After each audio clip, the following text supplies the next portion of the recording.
ഇന്ത്യയിലെ ക്രൈസ്തവർക്കെതിരെ നടപടി, അതായത് പല സ്റ്റേറ്റ് ഗവൺമെൻറ്റുകളും പല നിയമങ്ങൾ പാസ്സാക്കി അതിൻ്റെ മറവിൽ ഏകദേശം 3500ഓളം കേസുകൾ, ഇന്നും ഏകദേശം 600-700ഓളം പേര് ജയിലിനകത്താണ്.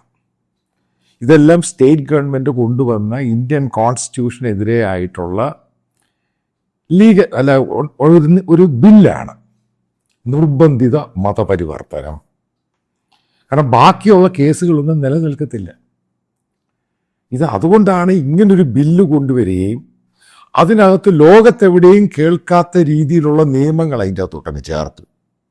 ഞാനിത് പറഞ്ഞു നേരത്തെ, ഇത് സംഘപരിവാറിൻ്റെ വർഷങ്ങളായിട്ടുള്ള അജണ്ടയുടെ ഭാഗമാണ്. ഇവരോട് പല ആൾക്കാരും ചോദിക്കുമ്പോൾ ഈ ഒറീസ ഇഷ്യൂ ആണെങ്കിലും ഈ നോർത്ത് ഈസ്റ്റ് ഇഷ്യൂവിൽ ഇവിടുത്തെ എത്രയും ക്രിസ്ത്യൻസ് ഉണ്ടായെന്നൊക്കെ ചോദിക്കുമ്പോൾ ഇവർ കൊടുത്തിരുന്ന ആൻസറാണ്, ഏതെങ്കിലും സമയത്ത് BJP ഗവൺമെൻറ് ഓരോ സ്റ്റേറ്റുകളിൽ അധികാരത്തിൽ വരുമ്പോൾ ഇതേപോലെയുള്ള ബില്ലുകൾ കൊണ്ടുവന്ന് ക്രൈസ്തവരെ ഞങ്ങൾക്ക് ഒതുക്കാൻ സാധിക്കും.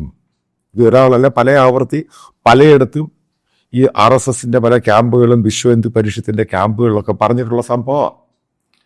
അപ്പം അതിൻ്റെ ഇത് പിടിച്ചുകൊണ്ടാണ് BJP അധികാരത്തിൽ കയറിയ പല സ്റ്റേറ്റുകളിലും ഇതേപോലെയുള്ള നിയമങ്ങൾ ഫോഴ്സ്ഫുള്ളി കൊണ്ടുവരുന്നത്, ബില്ല് പാസ്സാക്കിയെടുക്കുന്നത് അല്ലെങ്കിൽ ഓർഡിനൻസ് കൊണ്ടുവരുന്നത്.